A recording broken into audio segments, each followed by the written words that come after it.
La guerra suele considerarse una actividad puramente masculina, pero a menudo son las mujeres las que más sufren, no solo durante la guerra, sino también después de ella.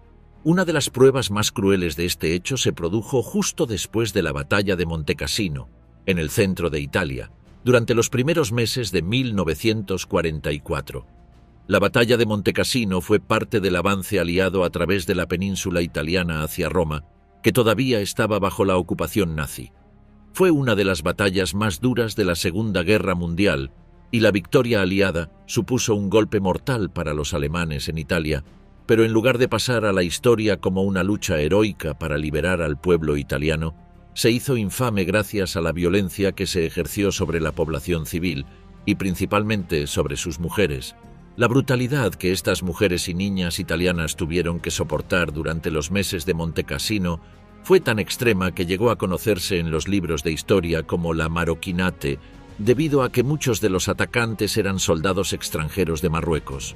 ¿Quiénes eran esos Gumiers, los soldados coloniales del cuerpo expedicionario francés que desataron una brutalidad sin fin contra las mujeres italianas? ¿Qué horrible destino les aguardaba a las mujeres de Montecassino al anochecer?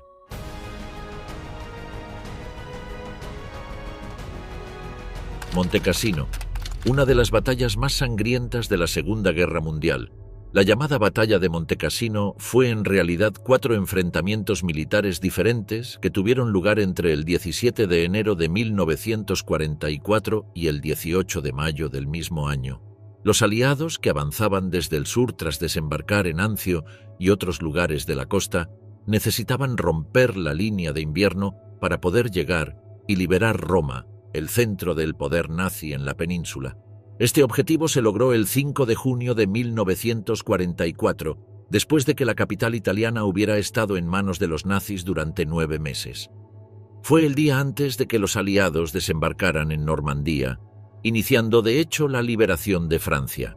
De hecho, fueron algunas de las tropas francesas que operaban en Italia las que dieron a la batalla de Montecassino su infame mancha conocida como la Maroquinate. Al principio de 1944, la parte occidental de la línea de invierno, cuyo eje principal se encontraba en las empinadas laderas de Montecassino, estaba en manos de los alemanes, que tenían posiciones en los valles de los ríos Gari, Liri y Garigliano, y en algunos picos y riscos cercanos. El 14 de mayo, el ejército francés se dispuso a abrirse paso a través de un campo en Montecassino, en la provincia italiana de Frosinone, en la región del Lacio. Gracias a la devastación causada en Francia por años de ocupación alemana, su ejército en 1944 estaba compuesto en parte por los llamados Gumier. El término Gum se refería a una compañía de hombres tribales montados y armados del norte de África que fueron empleados durante la ocupación francesa de Marruecos a partir de 1908. Más tarde, en la Segunda Guerra Mundial, se convirtió en sinónimo de tropas argelinas, marroquíes y tunecinas en el ejército francés. Los franceses avanzaron, destruyendo las líneas alemanas y permitiendo a los británicos del 12º Cuerpo romper la resistencia, dando a los aliados vía libre para pasar a la siguiente defensa de la Wehrmacht, el temible ejército de Adolf Hitler, que en ese momento sufría una desmoralización inagotable en sus filas junto con una retirada no disimulada en su avance europeo. Montecassino fue el lugar donde los alemanes resistieron más. Las fuerzas aliadas respondieron atacando la abadía benedictina de Montecassino con 350 toneladas de explosivos entre febrero y mayo de 1944. Sin embargo, sus ataques flaquearon en medio de una decidida resistencia nazi y el agotamiento aliado, ya que el segundo cuerpo de Nueva Zelanda se mantuvo en reserva en lugar de comprometerse en la cola del duro ataque aliado en las montañas al norte de la ciudad. La primera batalla de Cassino terminó con los alemanes en posesión de la ciudad, las alturas y el monasterio que se alzaba sobre ellas. Esto llevó a los aliados a realizar ataques aéreos sobre Montecassino y la propia ciudad de Cassino para derrotar a las fuerzas del Tercer Reich estacionadas allí. El cuerpo de expedición francés que permitió al ejército aliado romper por fin las defensas alemanas estaba comandado por el general Alphonse Juin, un comandante experimentado que había luchado en diferentes bandos a lo largo de los años. Conociendo el importante sacrificio que habían hecho sus hombres para asegurar la victoria aliada, los felicitó y les dio libertad de acción. Esto resultaría ser un error, ya que en las horas siguientes se produjeron algunos de los crímenes más atroces de toda la guerra. Se dice que Juin arengó a sus hombres de antemano, asegurándoles que si ganaban esta batalla, durante 50 horas serían dueños absolutos de todo lo que pudieran encontrar más allá del enemigo. También les aseguró que nadie los penalizaría por lo que hicieran ni les preguntaría qué estaban haciendo. La noche siguiente, miles de gumiés marcharon por las laderas de las montañas que rodeaban las ciudades y pueblos de la región conocida como Ciociaria. Para los lugareños, el final de la batalla no fue un momento de alegría, en el que recuperaron la libertad perdida por los nazis ocupantes. En cambio, fue el comienzo de una absoluta pesadilla. Los testigos afirmarían más tarde que, cuando los alemanes estaban cerca, los hombres tenían que esconderse. Pero cuando llegaron los gumiés del norte de África, fueron sus hijas y esposas las que tuvieron que esconderse. Se dice que los gumiés se entregaron a asaltos sexuales y saqueos a una escala inimaginable. Fue un verdadero alboroto, donde incluso niños pequeños y ancianos fueron sodomizados por las insaciables tropas francesas. Se presentaron quejas a Juin sobre el comportamiento de sus hombres. Incluso el Papa fue llamado a intervenir. Más tarde tomaría la medida extraordinaria de prohibir a las tropas aliadas de color entrar en Roma. El saqueo, al igual que las agresiones sexuales, es tan antiguo como la guerra misma, y los veteranos aliados de todas las nacionalidades admiten alegremente haber robado comida, vino y objetos de valor de las casas de civiles italianos. Esta práctica era tan automática que los alemanes recurrieron a trampas explosivas para sorprender a las tropas aliadas incautas. Muchos soldados aliados murieron mientras intentaban robar a civiles italianos. Los prisioneros de guerra también eran considerados presa fácil y pocos llegaban al campo de prisioneros con sus relojes todavía en su poder. Otras historias son más oscuras y los veteranos las relatan con gran pesar. Varios han contado su repulsión cuando un camarada robó de un cadáver, en algunos casos cortando el dedo de un alemán muerto para robarle su anillo de bodas de oro.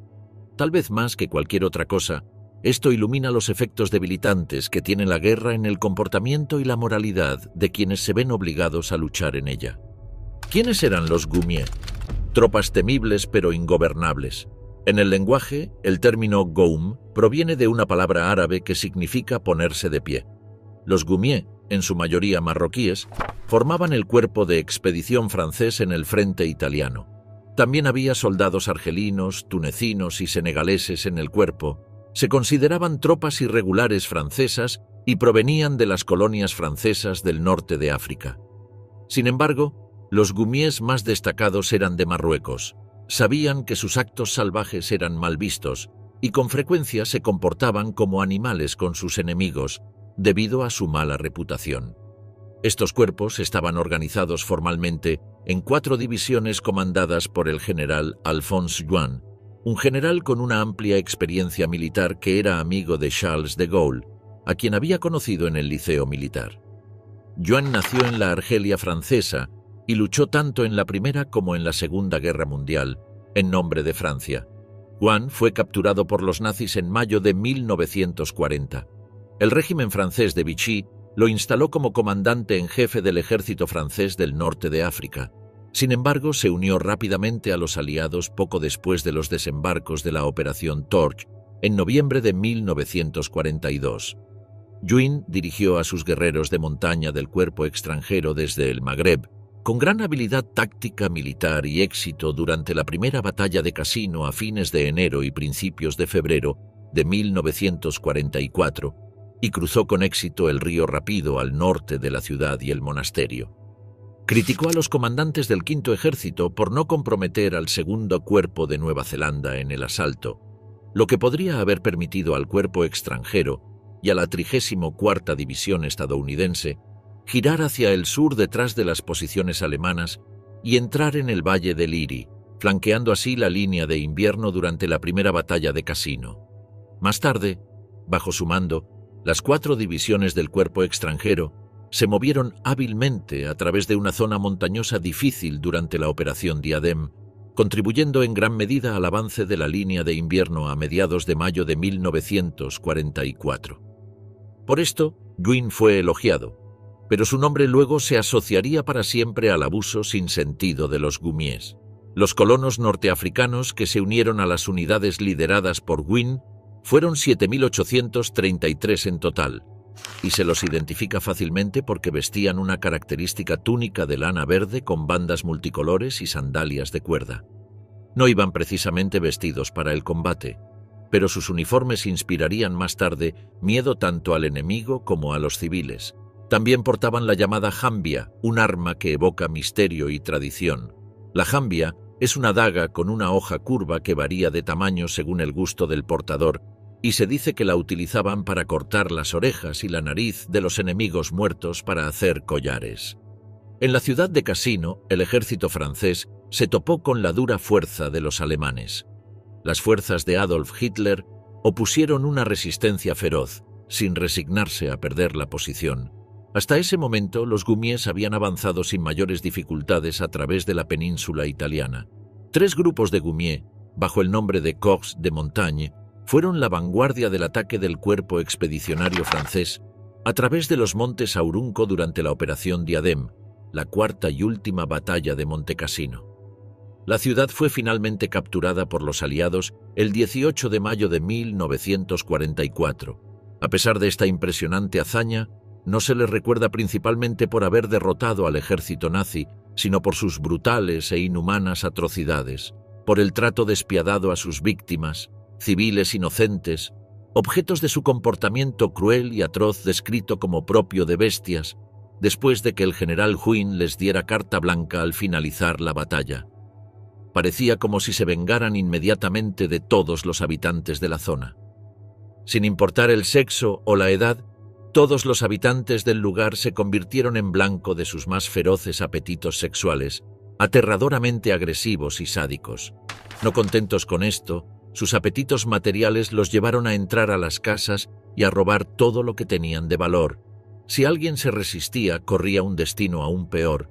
Todo esto se hizo con el respaldo del comandante francés, que los motivó a llevar a cabo tan sangriento horror, y con el silencio cómplice del general de Gaulle, quien definitivamente conocía estos hechos. Él, siendo la máxima autoridad militar, estaba en su poder detener la locura, pero decidió no hacerlo. Las fuerzas del Tercer Reich, que habían dejado parcialmente indefensa la zona de Montepetrella al este de Cassino, sabían que solo las tropas de montaña marroquíes podrían haber logrado sobrevivir en esa región, y no se equivocaban. Sabiendo de lo que eran capaces, los alemanes advirtieron a la población civil del peligro inminente con un lanzamiento de octavillas desde el aire, incitándola a huir ese mismo mes de mayo. A pesar del terror inminente, no todos estaban dispuestos a atender el mensaje de advertencia desde los cielos de su propio enemigo que ocupaba el país. Los únicos que lograron salvarse fueron los numerosos niños evacuados por la fascista Guardia Nacional Republicana, que los enviaron a colonias en la zona de Rímini, donde fueron salvados. La gran mayoría de los refugiados, sin embargo, optó por esconderse en la meseta de Poleca, un territorio en la base del monte Petrella. Pero los soldados africanos, altamente entrenados y acostumbrados a la montaña, lograron llegar fácilmente hasta ellos y los sometieron a los mismos o peores abusos que al resto de los civiles de Montecassino.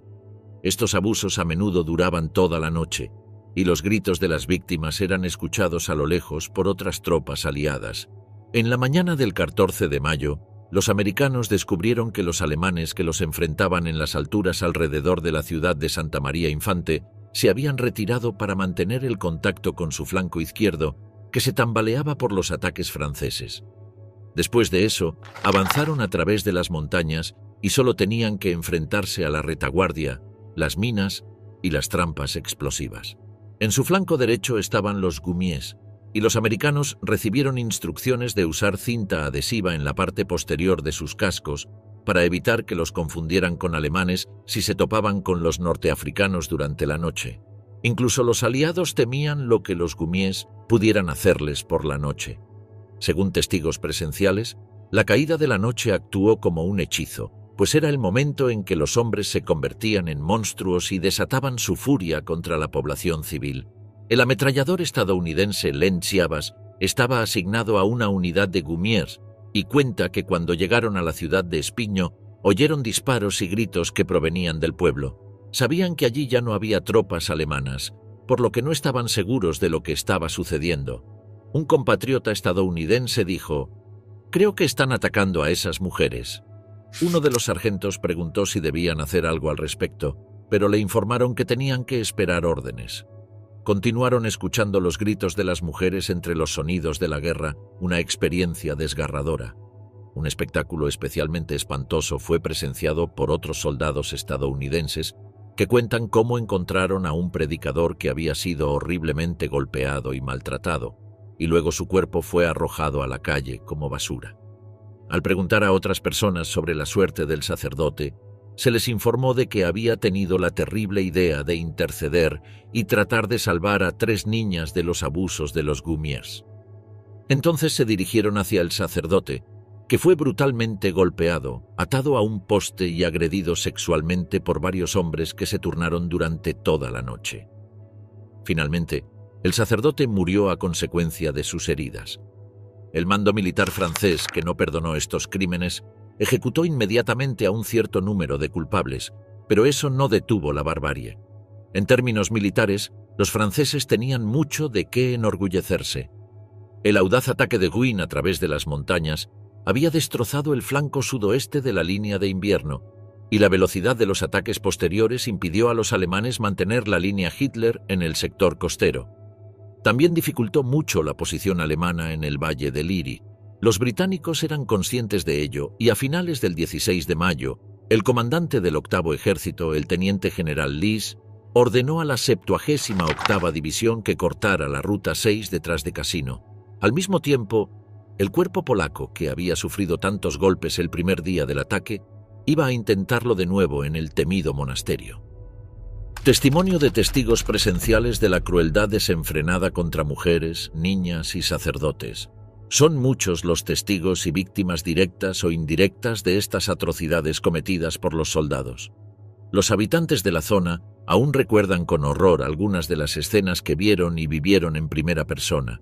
Aunque muchos ya no están vivos para contarlo, la historia de lo que vivieron se ha transmitido de boca en boca, de generación en generación, y continúa hasta el día de hoy dando veracidad a uno de los muchos capítulos oscuros de la terrible guerra. Las heridas de aquel ataque inadmisible están lejos de sanar, y quienes lo sufrieron no pueden olvidar ni un solo momento de aquel hecho, como reflejan sus historias.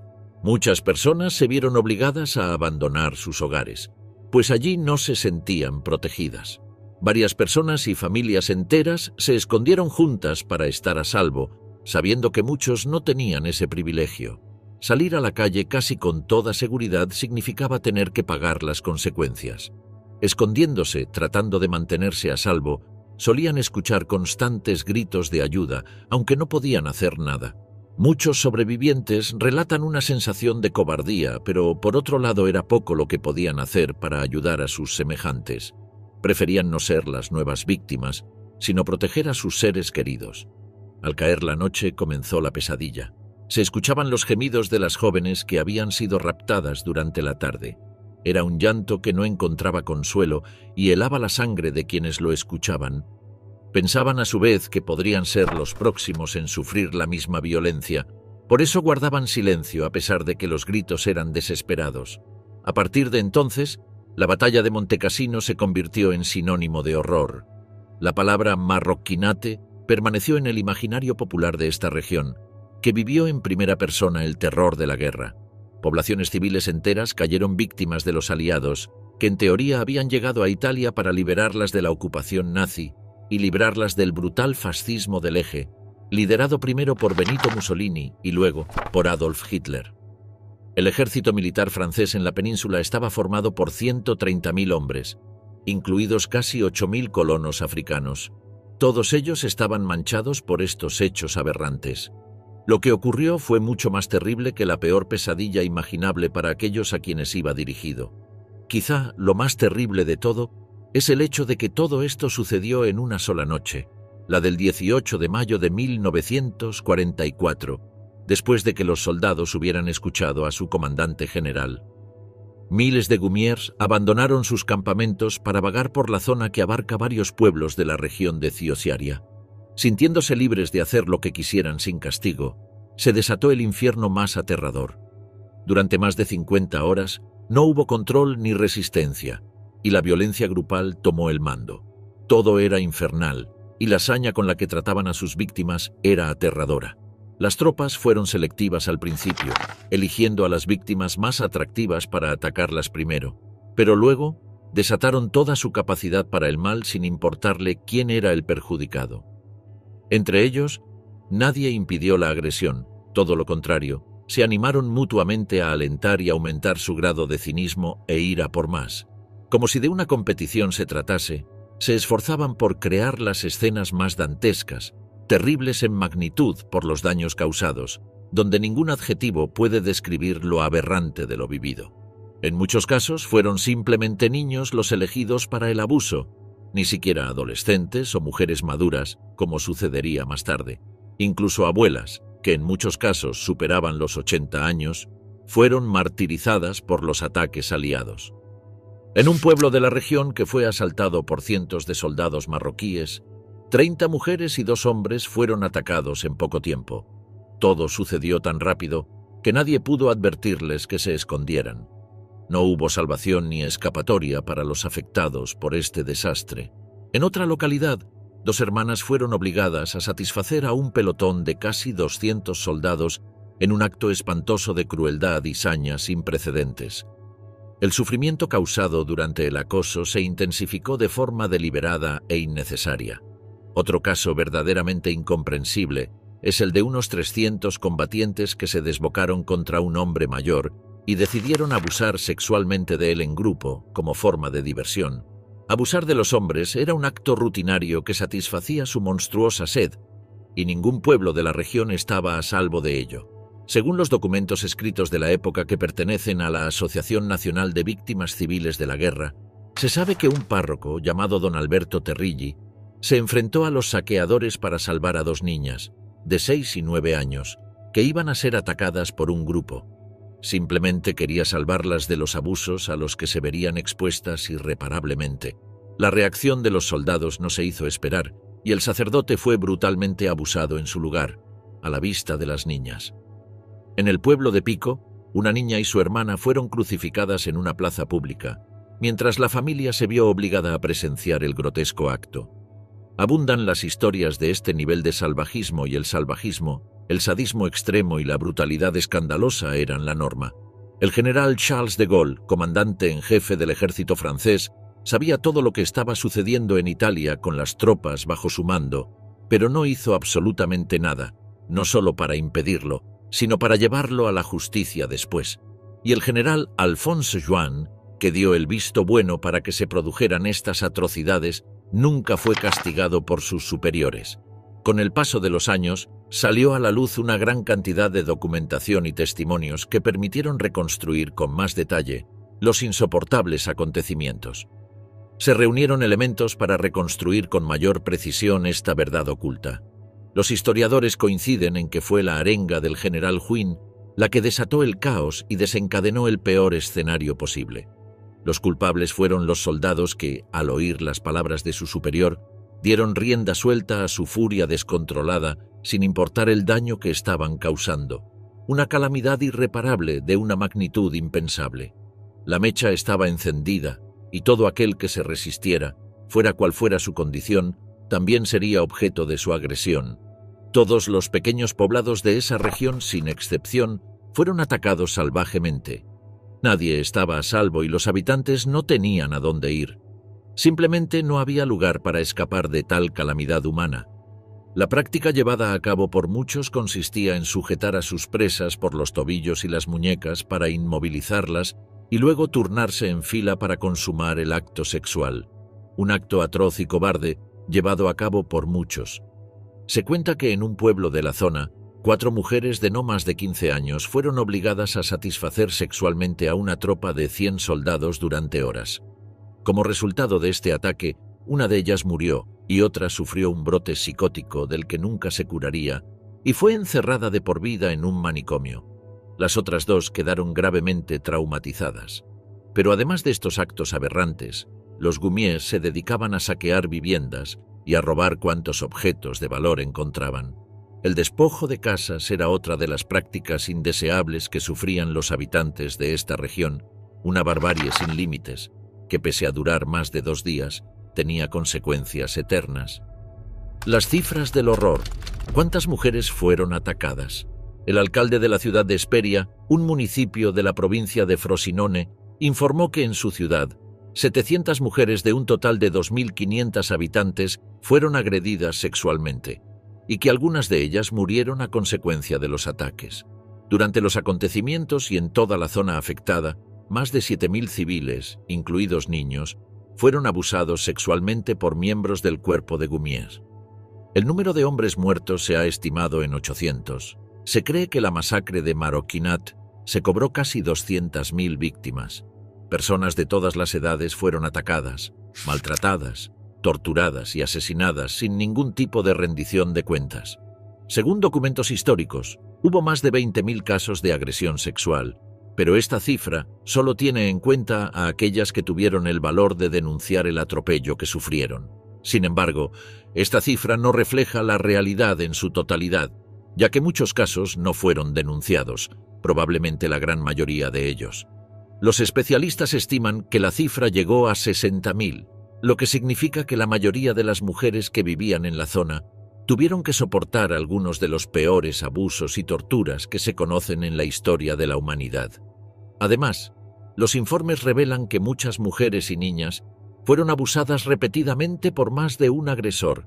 Incluso hay informes de que los soldados rompieron los dientes de las víctimas durante la agresión para evitar que las mordieran. Los testigos también hablan de empalamientos y castraciones, cuyos objetivos eran en su mayoría hombres que intentaban defender a sus hijas, esposas, hermanas o madres, pues nadie estaba a salvo de los brutales y terribles ataques. También es un hecho conocido que hubo varias mutilaciones realizadas por soldados aliados por mera diversión, utilizando para ello sus famosas dagas jambia. Hay que recordar que los Gumiers no eran mercenarios ni combatientes extranjeros voluntarios. Eran soldados empleados por el ejército aliado francés, y como tal, el alto mando del ejército francés era responsable de sus acciones.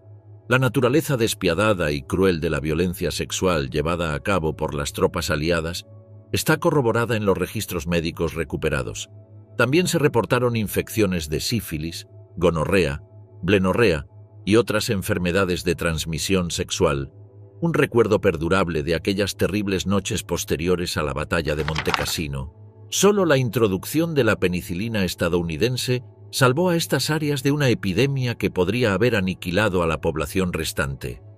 Los embarazos no deseados como resultado de los ataques de los Gumiers se contaban por miles y muchos terminaban en abortos clandestinos realizados en entornos improvisados e insalubres. Quienes tenían demasiado miedo de pasar por este procedimiento angustioso y peligroso, decidían llevar a término sus embarazos.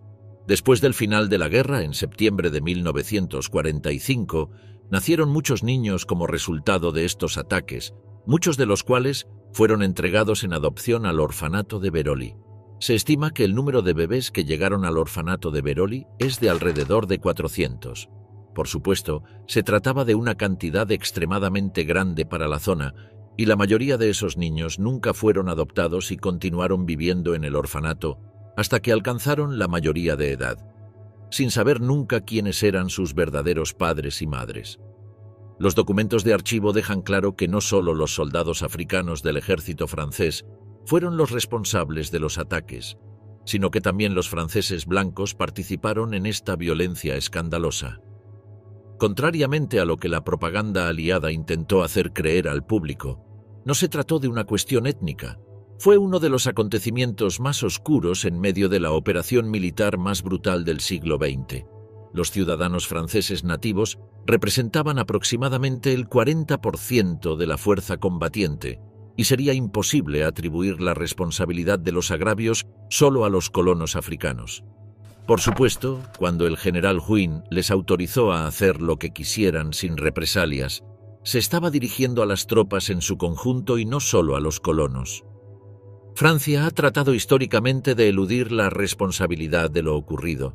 Siempre que se ha planteado la cuestión, se ha dado a entender que los acontecimientos del Maroquinate debían atribuirse a la mala conducta de una parte de sus tropas únicamente, en lugar de ser una situación generalizada en el ejército francés.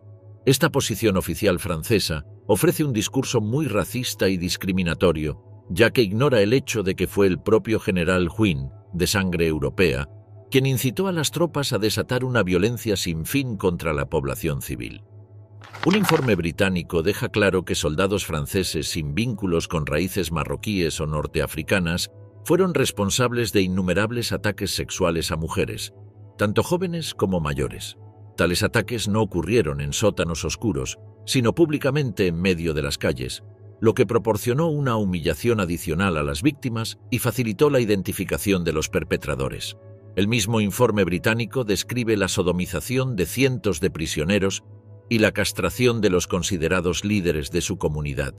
Esto demuestra la absoluta indiferencia y complicidad de los funcionarios franceses, que parecen haber participado en las masacres y permanecieron en silencio ante este acto atroz. Los mismos informes afirman que absolutamente todas las mujeres de los pueblos de Patrica, Pofi, Isoleta, Supino y Morolo fueron agredidas sexualmente. En Lenola, 50 mujeres jóvenes, la mayoría de la población femenina de este pequeño pueblo, fueron agredidas cuando las tropas francesas llegaron el 21 de mayo. Como no había suficientes mujeres para todas, también se eligieron niñas y ancianas para abusar de ellas. En su momento, la Cruz Roja Internacional ofreció su ayuda al gobierno italiano, pero este se opuso rotundamente para no tensar las relaciones con Francia y no provocar un conflicto mayor a nivel internacional. Gracias a todas estas acciones, tanto los autores materiales como los gobiernos de las víctimas pusieron un manto de silencio sobre los sucesos de Montecassino. Sus altos mandos fueron ignorados, no hubo acusaciones y no hubo problemas internos en las filas militares. Simplemente no se llegó a nada. En este contexto salvaje, ocurrido en aldeas aisladas de montaña en medio de un conflicto mundial, es difícil establecer el número exacto de muertes y casos de abusos. Probablemente fueron decenas de miles las personas afectadas por estas agresiones sexuales, independientemente del sexo y la edad. De ello se desprende que también es difícil saber el número de personas que, como resultado del trauma psicológico y emocional causado por esta experiencia atroz, no pudieron continuar con su vida con normalidad. Muchas de ellas interrumpieron sus estudios y experimentaron dificultades para encontrar o mantener una pareja o formar una familia. Algunas incluso terminaron quitándose la vida o enloqueciendo clínicamente.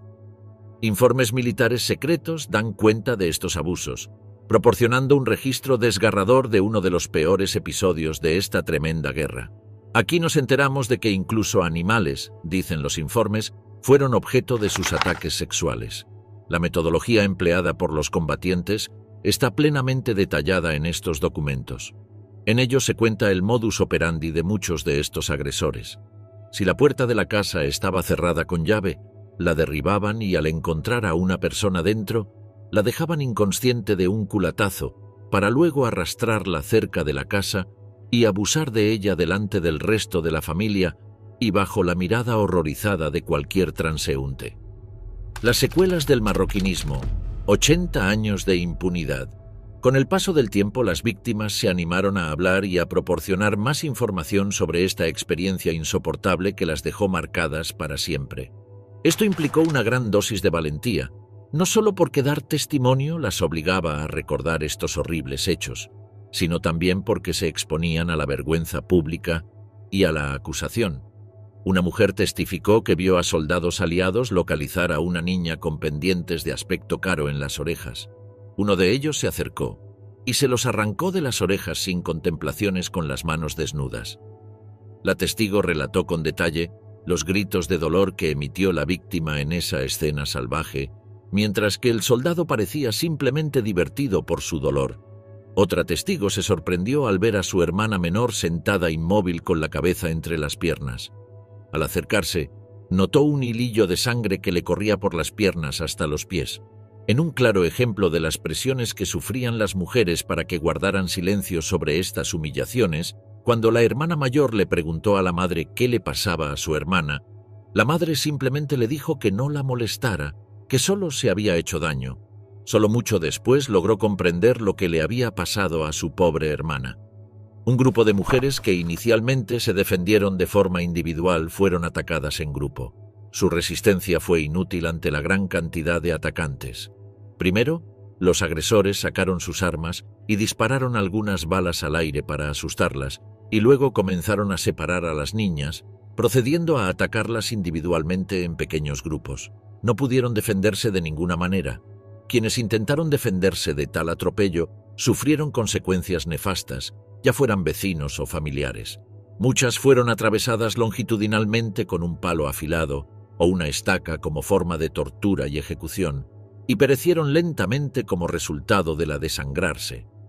Un padre que intentó defender a su hija en la cima del Monte Cassino fue golpeado hasta la muerte.